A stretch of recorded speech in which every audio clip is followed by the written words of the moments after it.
Good evening, everyone. I'm Dr. Thangaraja, MBBS, trained at emergency and ICU facilities. I'm from Sanjay Hospital, Palani. இன்றைக்கி நம்ம topic பார்க்க போகிறது என்னென்னா hyper tension பற்றி பார்க்குறோம். ஹைப்பர் டென்ஷன்னா என்ன? ஹைப்பர் டென்ஷன்னா ரத்த கொதிப்பு. ரத்த கொதிப்பு யாருக்கெல்லாம் வருது?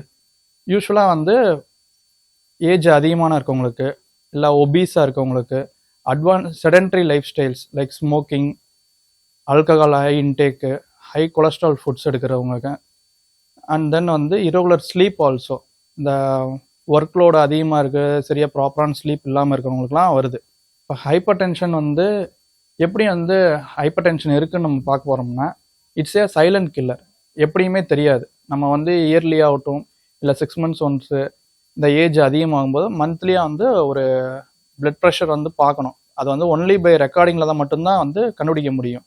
ஸோ அதுக்கான சிம்டம்ஸ் வைஸ் பார்க்கும்போது பார்த்தீங்கன்னா, சிம்டம்ஸ் வைஸ் என்னென்ன ஆகும்னா, தலை சுத்தல் வரலாம். ஸோ அது வந்து மார்னிங் ஹெட்டேக் இருக்கும், மார்னிங் ஹாஸ்பிட்டல் ஹெட்டேக், இதெல்லாம் பின்மண்டியில் வந்து ஹெட்டேக் இருக்க மேனிக்கு இருக்கும், தலை சுத்தல்.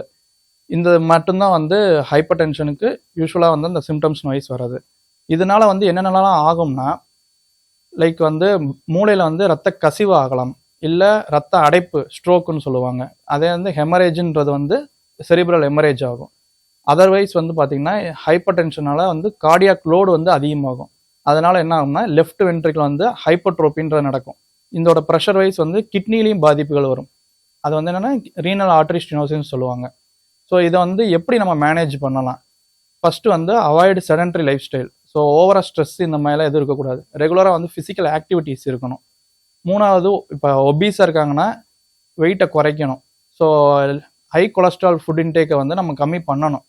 அதுக்கு தகுந்த மாதிரி எடுத்துக்கணும். லைக் ஃப்ரூட்ஸ் அண்ட் வெஜிடபிள்ஸ் இந்த மாதிரிலாம் அதிகமாக எடுத்துக்கணும். ஸோ அதுக்கு மீறி வந்து கண்ட்ரோல் பண்ணுறதுக்கு antihypertensive medicines, that's all.